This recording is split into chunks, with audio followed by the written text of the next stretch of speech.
Mada qala Al-Surawardi. Jadi Imam Surawardi ingin menjelaskan perspektif ilmu qalbu. Apa kata beliau? Wa hadha alladhi dzakarahu Rasulullah SAW huwa raqbatul masyakhah wad da'wati ila Allah Ta'ala. Yang Nabi katakan tentang orang yang paling dicintai oleh Allah adalah orang yang meminta Allah supaya mencintai hambanya dan mengajak hamba agar mencintai Allah, lalu berjalan ke bumi dengan penuh ketulusan, nasihat. 3 karakter ini adalah karakter yang dipunyai oleh orang yang menaiki makom masyakhah, syekh mursyid, wa da'wah ilallah, da'i kepada Allah SWT. Inilah makomnya Al-Habib Umar. Inilah makomnya muridnya beliau, adik kelasnya Al-Habib Ali ya, Al-Jufri. Inilah makomnya Syekh Ali Jum'ah, makomnya Syekh Ahmad Tayyib ya. Walaupun mereka tidak disebut mursyid misalnya, kayak Syekh Ali Al-Jufri kan tidak menyebut dirinya Al-Habib Al-Jufri, nggak menyebut diri mursyid ya. Syekh Ahmad Tayyib nggak menyebut dirinya mursyid, tapi beliau mencintai umat ya, walaupun ada kritik-kritik dari beliau. Di Indonesia banyak ya, sangat banyak orang-orang yang dapat makom ini. Namun ada yang mastur, tertutup, ada yang masyhur. Nah, kebanyakan mereka mastur. Orang-orang yang mendoakan kita di saat kita lupa mereka, bahkan kita nggak mendoakan mereka, itu mereka mendoakan kita. Nah, ini yang saya katakan tadi. Karakternya apa tadi? 3. Coba antum punya nggak? Minta kepada Allah supaya Allah mengampunkan, merahmati makhluk. Yang kedua, mengajak makhluk untuk kenal kepada Allah, cinta kepada Allah. Yang ketiga, tulus. Tuh, 3 tuh. Jebol 1, coret. Ya, coret. Maka ada orang yang dulu diangkat jadi mursyid, lalu kemudian dia nggak tulus, coret dia terhapus namanya dari daftar ini, daftar orang yang dicintai oleh Allah. Mungkin di kalangan makhluk masih dianggap mursyid, syekh, ulama, tapi di sisi Allah bukan lagi. Nah, itulah rahasia kenapa ulama kita sering kirim Fatihah. Jadi kirim Fatihah itu bukanlah bid'ah. Kirim Fatihah itu bagian dari mencintai makhluk atau meminta Allah agar memaafkan makhluk. Lianna syekh yuhabbibullah ila ibadihi haqiqatan. Kenapa? Karena syekh itu yuhabbibullah ila ibadihi haqiqatan, meminta kepada Allah agar mengampuni, menyayangi makhluknya. Itu hakiki, nggak main-main, nggak buat-buat ya. Diam di rumahnya, di khalwatnya, di kamarnya, dalam sunyinya, itu dia mendoakan makhluk, mendoakan murid-muridnya, sahabat-sahabatnya, bahkan umat manusia semua. Apalagi COVID begini nih, mereka paling kencang doanya. Tapi ingat, doa mereka bukan ya Allah batalkan takdirmu, angkat COVID. Enggak, mereka nggak berani ngomong gitu. Mereka hanya berani mengatakan, ya Allah jaga umat, selamatkan umat. Coba lihat doa Nabi Khidir yang dinukil oleh para imam sampai ke Imam Syafi'i, dinukil oleh Imam Suyuti. Apa itu? Allah marham umat Muhammad, ya Allah rahmati umat Muhammad. Apalagi?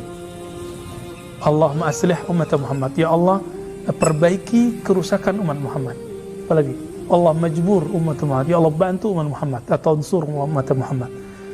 Mau dia apapun alirannya, mau dia Salafi, mau dia Asy'ari, mau dia pejabat, mau dia bukan pejabat, ya politisi, nggak politisi, mau dia kiai, murid, yang penting dia umat Muhammad. Nah gitu. Berarti orang ini nyimpan kebencian dari kalbunya. Nah, maka dikatakan oleh para imam kita, siapa yang baca doa ini pagi sore, maka dia diangkat jadi wali abdal. Itu wali tinggi loh. Itu wali paling tinggi untuk di bawah kutub. Di bawah kutub paling tinggi itu abdal. Kenapa? Di hatinya nggak ada kebencian. Nah teman-teman, di hati kita ada kebencian nggak ke orang? Benci ke lawan aliran, benci ke orang-orang yang beda di organisasi, di tempat bekerja, tetangga. Itu bukan wali. Nyimpan benci nggak wali? Wali itu kalau benci, kalau disuruh benci oleh Allah. Kalau Allah nggak suruh benci, dia nggak mau benci. Gitu. Itu sebabnya wali-wali Allah mewarisi sifat Nabi SAW. Nabi Muhammad ketika dilempar, balas ngelempar nggak? Ketika diejek, balas ngejek nggak? Nah, inilah yang Al-Habib Al-Hakiki. Siapa yang disebut Habib Hakiki? Yang kalau dia dihujat, dia nggak balas menghujat. Dan saya melihat itu ada pada Habib Umar, Habib Al-Jufri. Tapi sebening-bening Habib Umar nggak pernah jelek-jelekin siapapun. Itu boleh dihujat orang. Iya kan? Aneh gak tuh? Baik. Waratbatul masyakhah min a'la rutabi min a'la ratbi, ya, atau rutabi fi tariqis sufiyah. Tingkatan masyakhah itu, Syekh Mursyid adalah tingkatan tertinggi dalam strata tarekat sufi. Nah, jadi teman-teman, kalau kita belajar fikih, ada yang paling tinggi namanya mujtahid. Masih ingat? Di bawah mujtahid ada tingkat-tingkatnya. Mujtahid mutlak, mujtahid apa lagi? Muqayyad, mujtahid apa lagi? Mujtahid mazhab, mufti, gitu ya. Terus baru muqallid di bawah.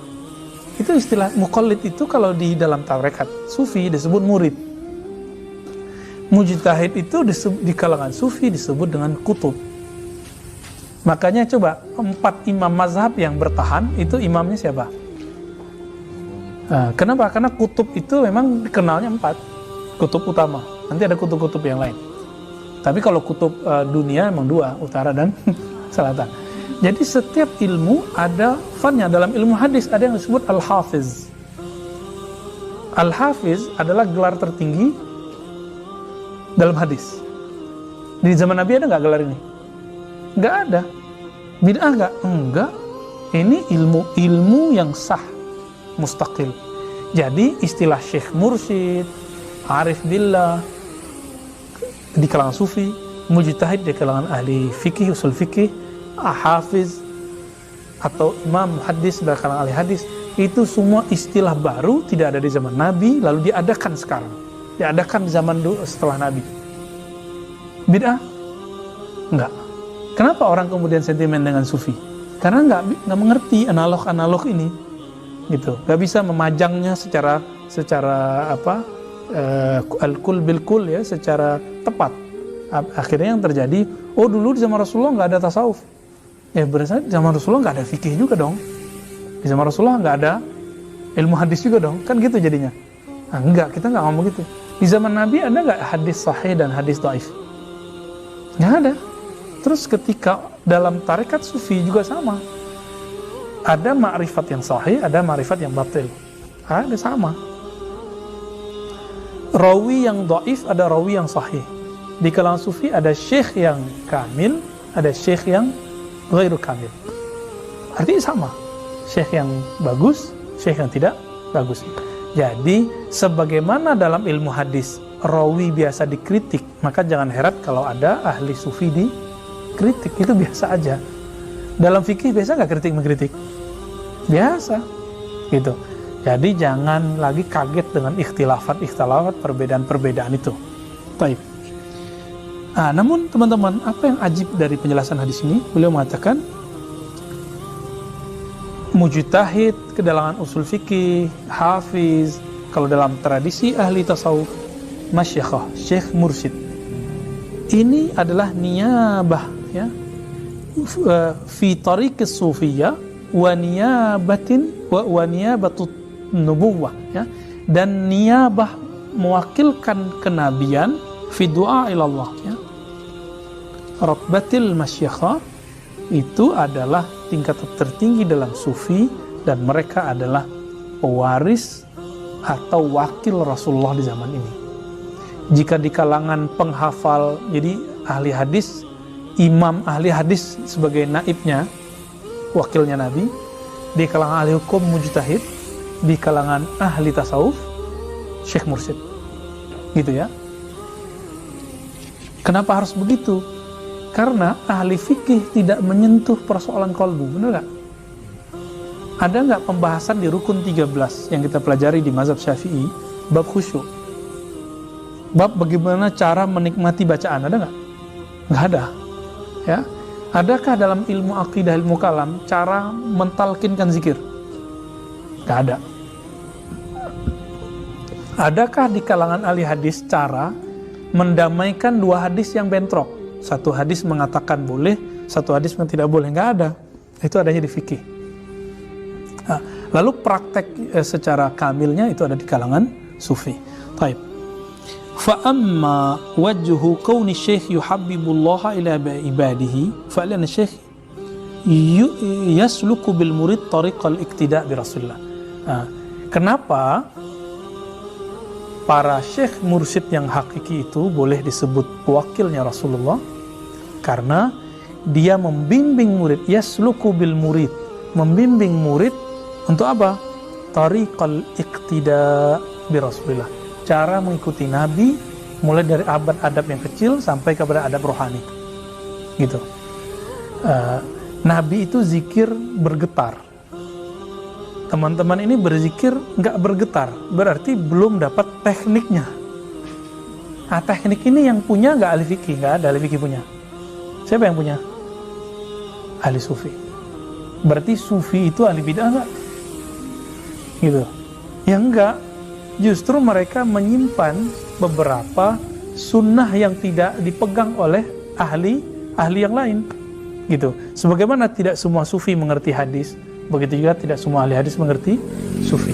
Sebagaimana tidak semua ahli fikih mengerti tasawuf, begitu juga tidak semua sufi mengerti ilmu fikih. Udah begitu aja.